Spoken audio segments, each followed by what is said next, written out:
Welcome back to another episode of Nerds on Ice, where cool nerds get fired up on today's hot topics. As always, I'm your host, Chris Fury. Let's meet our cool nerds for the evening. First up, we have Roxanne, FoxyRoxy, the voice Whitney. FoxyRoxy has cosplay characters such as Moana, Number 5 from The Kids Next Door, and one of my favorite generals, General Okoye from Black Panther. FoxyRoxy, the voice, is a cosplayer, actress, and model from Philadelphia. Thanks for coming on, Roxy. Thank you for having me. Right. Next up, we have Michael Knightmage Wilson, hailing all the way from Youngstown, Ohio. Cosplaying since 2012, Knightmage has cosplayed characters such as All Might and Hellboy, and even has done a gender bend Storm. Knightmage has well over 200 plus costumes and counting to date, and was also featured as a Cosmic Disasters Geek of the Week last season. Thanks for coming on, Knightmage. Thanks for having me back.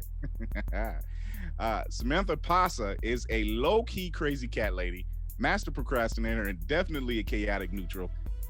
She cosplays too many Disney princesses, even though the villains have become more relatable with age. This is true. She's gone to art school and gotten a BFA in graphic design and can sometimes act like a professional. Sometimes. Her Instagram is Samantha_Pasa. Thanks for coming on, Samantha. I'm so sorry. That's the most modest bio. This is why no one hires me. I love it. It's all in good fun. Returning to the show, we have Venchise, one half of the husband and wife cosplay duo team of Myxed Madness Cosplay. They've won Best Group Duo at multiple conventions with their 17th century gender swap Joker and Harlequin, and also a former Geek of the Week. You can check out her work on Instagram at MixedMadness_cosplay, and that's mixed with a Y. Thanks for coming on, Venchise. Oh, absolutely. I'm glad to be back. Love it. I love it. So as you all know, Halloween is right around the corner, and the question seems to arise with many cosplayers.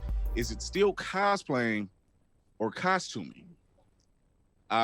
You have a lot of situations going on where people, and it's been asked even of myself, that what is cosplaying to me? Cosplaying to me is like, I say it's like Halloween, only year round. You dress up year round. So what do you guys think? We'll start with you, Samantha. What do you think are the differences, or are there any differences? Honestly, I don't think there's a difference. I mean, really, it's just because you can wear your cosplays on Halloween too. Exactly. So, I mean, and then it's just like, you don't have to have expensive cosplays. You can get stuff from Party City if you want to as well. So, I mean, it's just, I think the lines are blurred between costuming and cosplay. Okay, FoxyRoxy, and now you're a model in Philadelphia, so would that fall into the same realm as too? Like you're modeling, so you're kind of dressing up anyway. Yeah, I mean, it's a little different because when you're modeling, you're trying to sell, the designer's clothing and everything. But cosplay and costuming, they kind of run hand in hand until they don't anymore. So basically, I think of it as, for cosplaying, this is something that you're doing kind of more often, or almost kind of like a hobby out of it. Right. Where costuming, unless you're going to a specific event or it's Halloween, you might just do it once a year. And as Samantha said, yeah, you could go ahead and wear your cosplays around that time too. It's fine. I think a lot of times cosplayers, they may put a lot of extra work and take a lot of time, and it gets more detailed sometimes. Not saying that the person who's doing the costume doesn't, but everybody takes the amount of time that they take to do it. But I think they kind of do. They run hand in hand until they don't no more. Venchise, what do you think? I think that, yeah, the lines are so blurred, and it's hard to talk about what makes cosplay different than costuming with, like, in my mind, trying to not sound like elitist about it. Like, oh, I put all this time and everything into it, which, it's definitely true. But there are people who can make incredible things in a day and people who can make incredible things in a year. And it's very hard to talk about, like, and not separate the two and make it sound like you can only be one or the other. I think for cosplay, it's definitely a mindset, because it's not just dressing up like the character. You are kind of becoming the character as a whole. So I think it's more focused on the intent rather than what you're wearing, because someone who's been cosplaying a week is still a cosplayer. Someone who's been cosplaying for 10 years is still a cosplayer. So it's kind of like, why are you wearing it? And the intent behind what you're wearing, I think, is what kind of differentiates a costume versus a cosplay. Okay. Knightmage. Now, Vince has mentioned some people can create a cosplay within a day or two, or it takes weeks or months for others. You are a prime example of someone who can come off in a 2-day time period and come up with a killer cosplay. So what do you think there are differences between cosplay and costuming, and how does that work for you? At the core, no, I don't think there's really a difference. To me, honestly, if I see someone and they're wearing a Wonder Woman shirt and they're, at a Halloween party or they're at a convention and, someone asks you, well, are you cosplaying or are you dressed up? And you say, I have my Wonder Woman shirt. I'm Wonder Woman. You know what? Then, damn it, you're Wonder Woman. Like, if you like it, I love it. So to me, I don't really think there's a difference. However, I will say, I think that was kind of correct on the sense of some mindset. So I do know that most cosplayers, they kind of get more into the character role of the character. You know what I mean? Mm-hmm. They kind of embody the character a little bit more. Whereas on Halloween, you're just, man, I just really like this character. I'm just going to dress up this character and that's it. However, I think they still go hand in hand because I know a lot of people that dress up just for Halloween and that's the only time they do it. But when they do it, they go all out. Like if someone dresses up as a Joker, I know a dude who dresses up as Joker for Halloween. That's the only time he does it, but he is a spot-on Joker, mannerisms and all. To me, he's a cosplayer.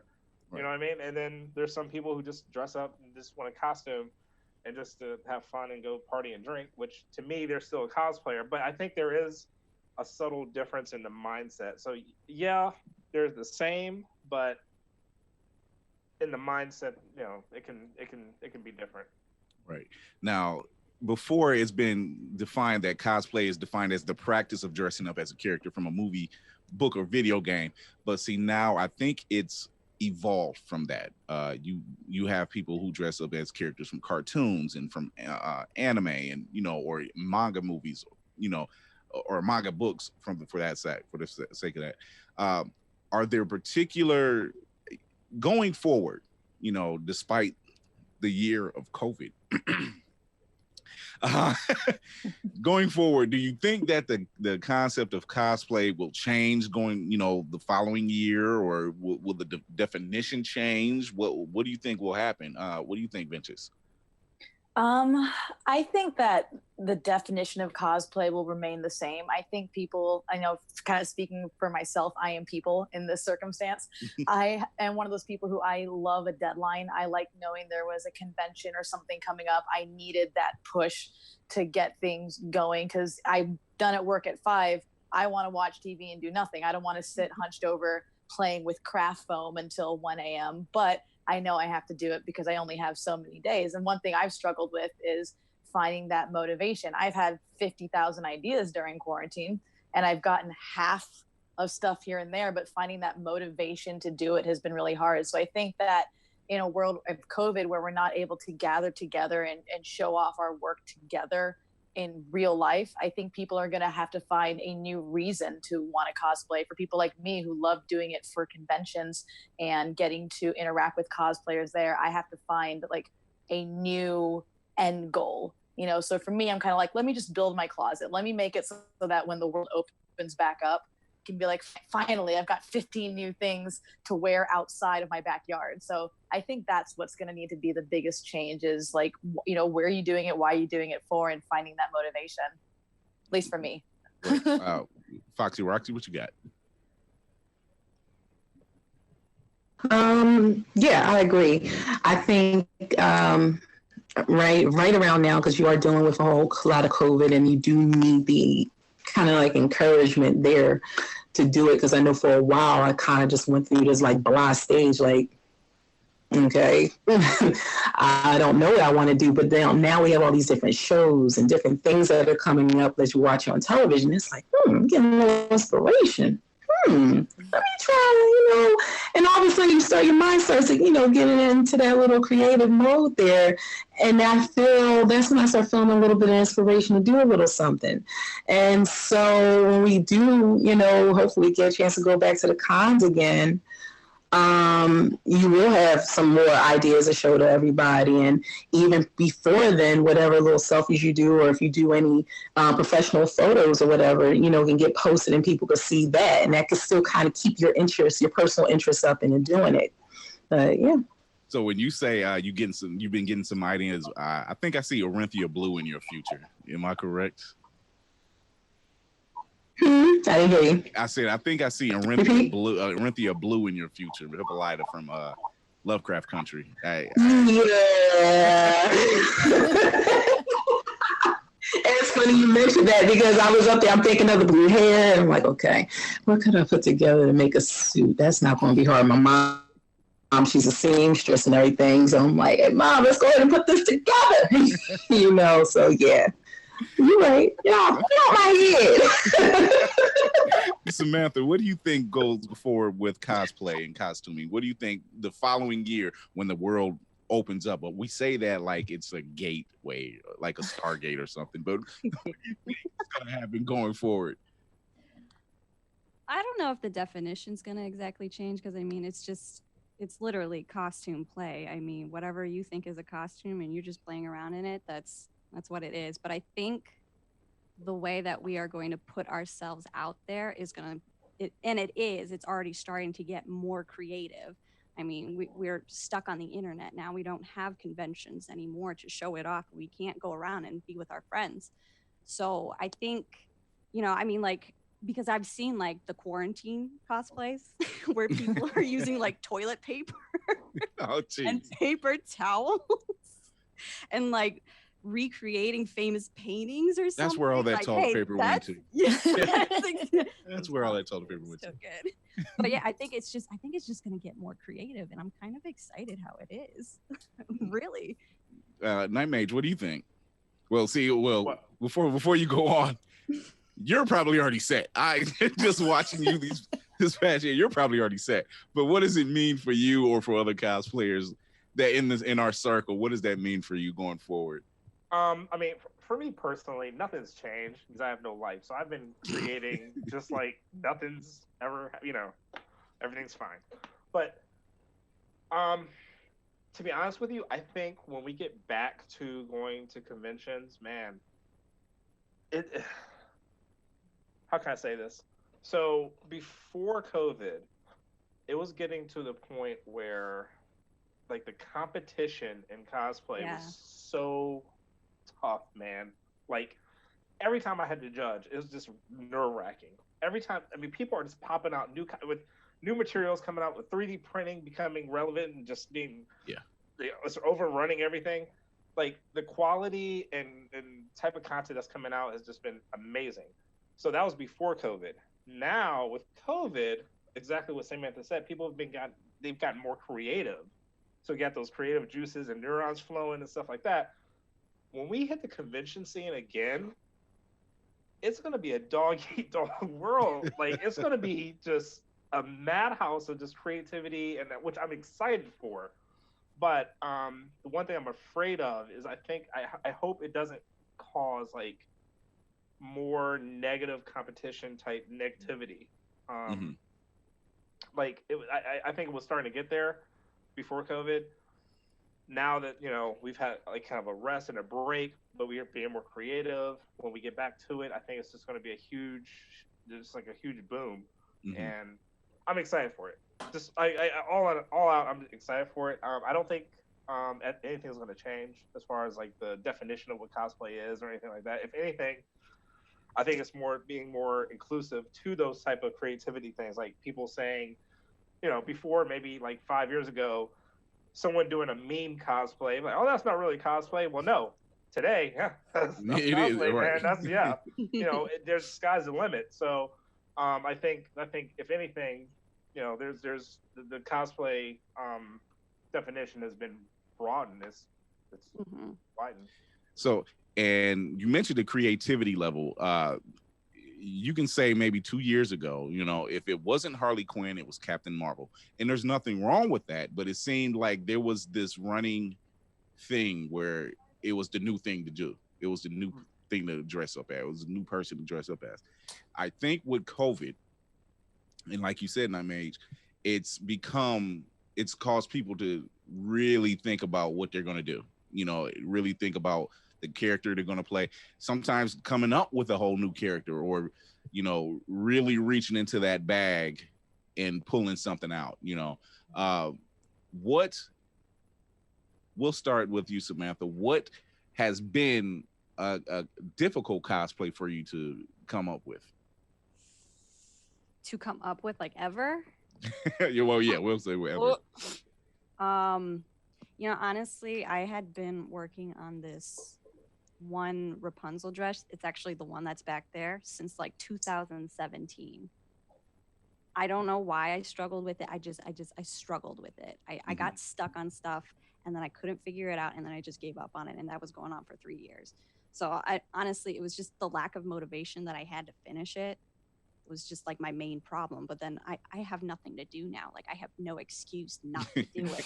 So I ended up finishing it, and then I ended up finishing like all these other projects too. And that was my main problem. My main problem was I had 700 unfinished projects, and I just kept buying more stuff to write. Right. And then I just had a closet full of unfinished things, and now I'm like, well, I have no excuse. I don't have like theater that I'm doing. I don't have like activities after work or anything like that. So I finished that thing in like a couple of days, and I'm like, why did I take 3 years for this? That was dumb. So that seems to be the thing between all cosplayers. Yeah. We call it the crunch. Yep. You know, you have an idea, you figure, okay, I've got 6 months, and then all of a sudden you have a week. Yep. So what does that do for, like, what does that mean for you? We'll start with Roxy. What does that mean for you to, you know, get that last minute detail? You think you're finished, but then all of a sudden you got to get that last minute detail. Oh, I can use this and add this to the piece, or I can get this prop together in a short amount of time. Have you gone through that? Yes. One of my hardest cosplays I did was Bayonetta. And the problem with that was because it was my first one that I actually kind of pieced together myself. And I didn't have to go. I went to, what's that place? I went to Michael's. I'm looking for different types of little hangy things and little chains and whatever I could find. And then the hair, that was its other project, was the hair.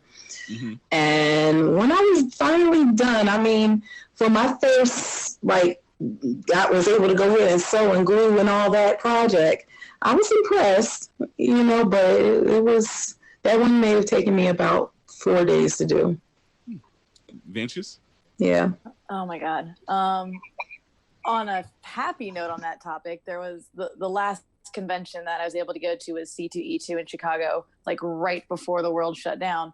And literally my husband and I snuck into a rest stop bathroom so that he could glue pieces onto my Catwoman, because we ran out of glue the night before. So we had to go to a Lowe's as soon as it opened, because it's the only place that had the vinyl glue, on our way to the convention. So we got it done. It was perfect. But like, on the other hand, I remember it was the year after we had first won something at Wizard World Cleveland. And in my mind, I was like, well, I got to have something great. I got to do something amazing. I can't not win again. And then that mentality got so toxic that I literally stayed up for like 36 hours straight trying to finish this cosplay that I needed another 3 weeks at least to finish.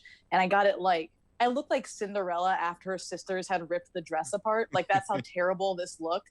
And I'm looking in the mirror, I'm sleep deprived, and I'm just like, I can't do this. I just started crying. And my husband and I joked that like our marriage almost ended after a year because like that just didn't work out. He was like, it was terrible. So like that last minute in that case was absolutely awful. But that was because I put so much toxic mentality into that making of that cosplay. Mm-hmm. But sometimes it can be fun when you're literally in like a restaurant bathroom and you know people are outside the door being like, what are those two people doing in there?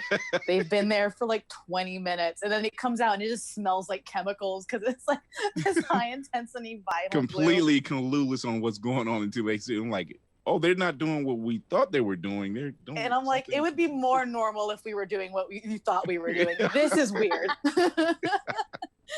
So Knightmage, I know you steer a lot away from toxicity in the cosplay community, which it is just deeply embedded in one form or another. Like Venchise mentioned, you know, you get a taste of that win, and you feel like that. Okay, now the game is on. I've got to come with the next strong one.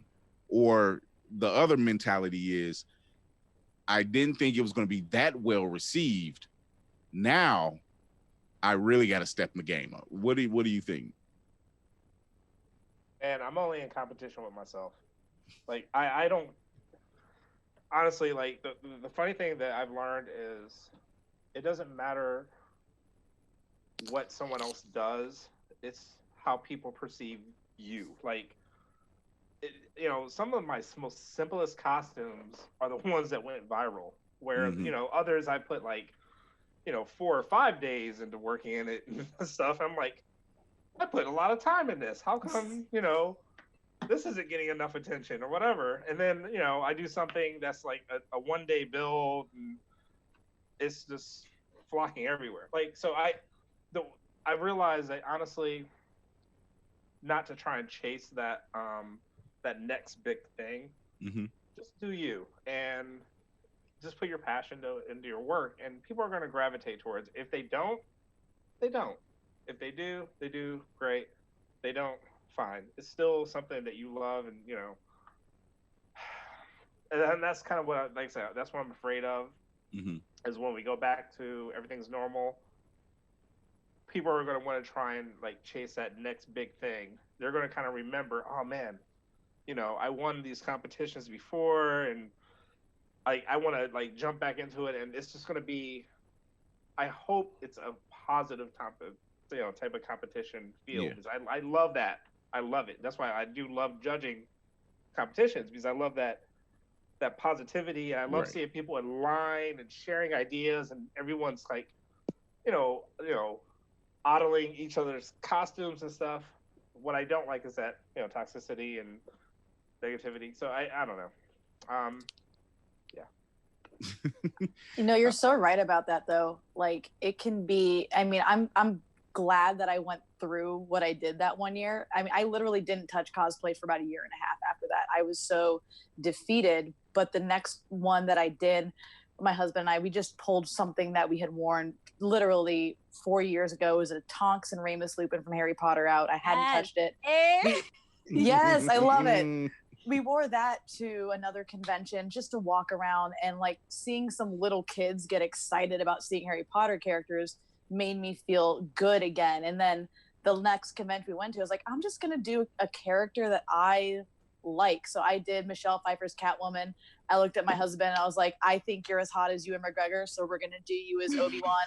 And like I made his costume, and we had so much fun, and it really kind of reset my brain chemistry, being like, if I come up with something that's really cool and people think it's good enough to give accolades to, then that's fantastic. And if I do something that I think is really cool and I can look in a mirror and go, oh, I like how I look, then that's awesome. Yeah. And if it's something that people just want to take pictures with because it's a cool character, but you know, it's not competition level, that's also okay. And so I'm kind of glad that I got like completely beaten down in like year 2, because it was able for me to like kind of just reset my chemistry and realize like, if you're not cosplaying for yourself, it's a ticking time bomb. You know, if you're just going for that win, because I've seen so many competitions where I'm like, how did that person not win? What is going on?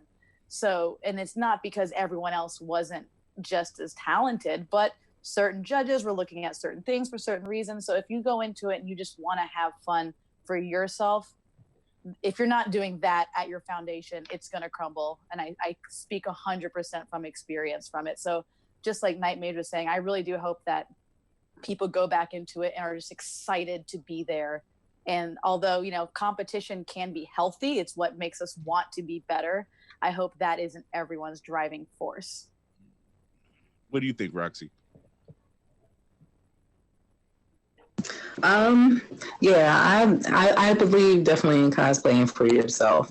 I was never really big on doing a whole lot of competitions and things.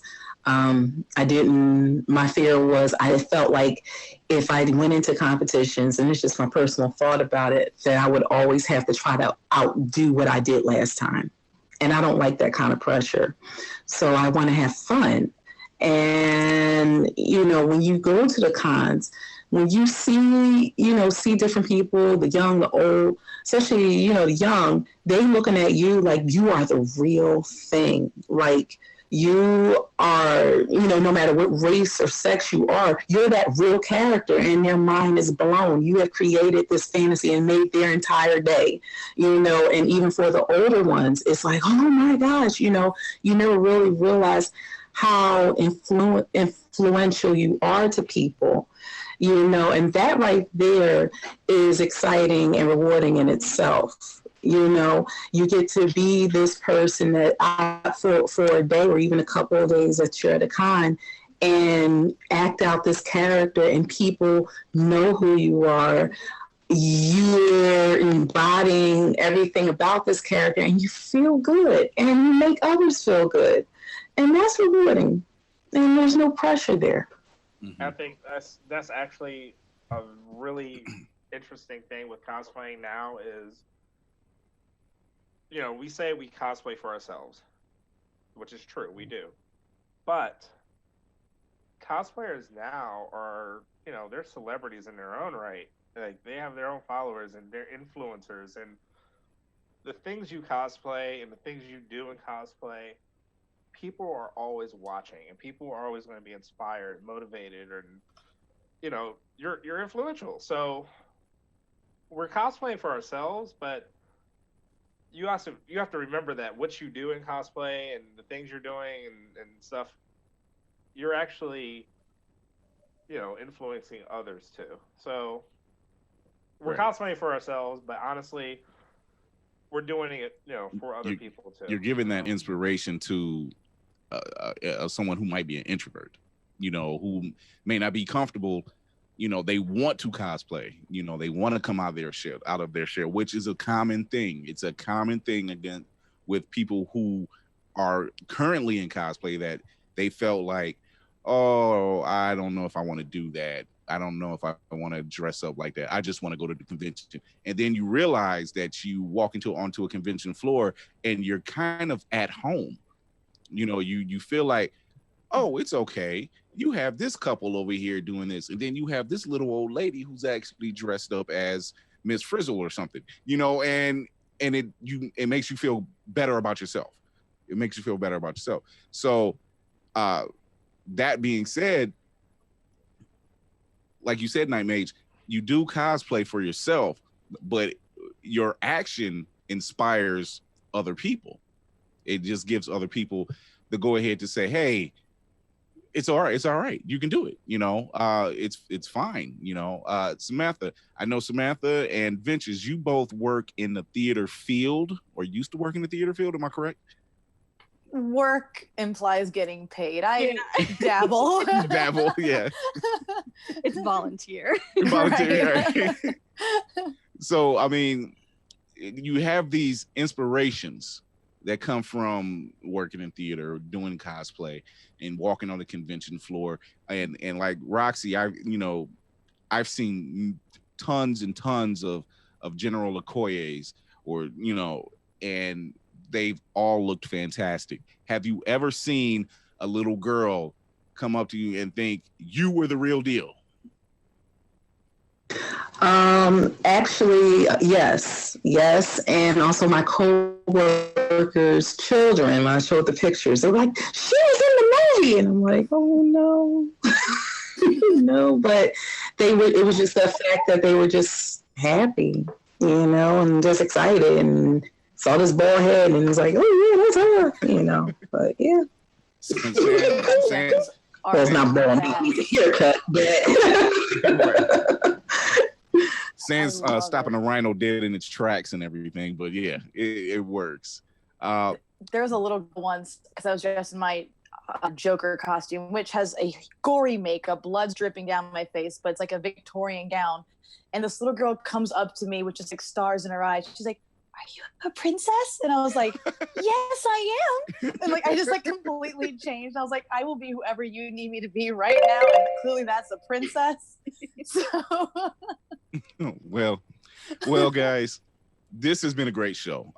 We'd love to have you guys on again. I'm going to call it right now. It's the end of our show. I want to thank our guests, and we'll do a quick rundown where everybody can be found in and out of costume. So, Samantha, we'll start with you. Found in and out of costume. Oh, yeah. I don't know. I'm at home now, but I guess you can go to my Instagram, which is maybe the only thing I update. Okay. Maybe. Maybe. Roxy? Yes, so you can find me on Instagram at FoxyRoxy _The Voice 38, or you can follow me on Facebook at FoxyRoxy 38, and I'll be there too. All right. Venchise?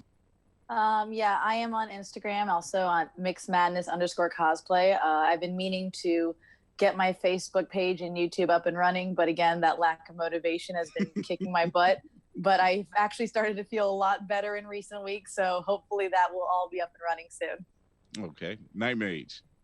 You can find me on Facebook at Knightmage, or Instagram Knightmage1, and Twitter at Knightmage.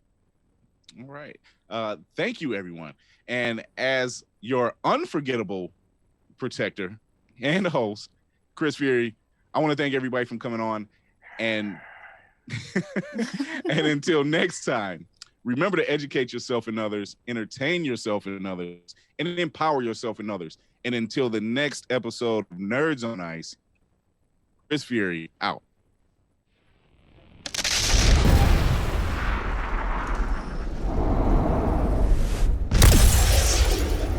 All right, everyone, chill. To hear all of our podcasts, look for Circle of Nerds on iTunes, iHeart, Pandora, Spotify, or wherever you get podcasts. And if you want to see these weirdos in their natural habitat, just look for Circle of Nerds on YouTube and Patreon. Make sure to subscribe so you never miss an episode.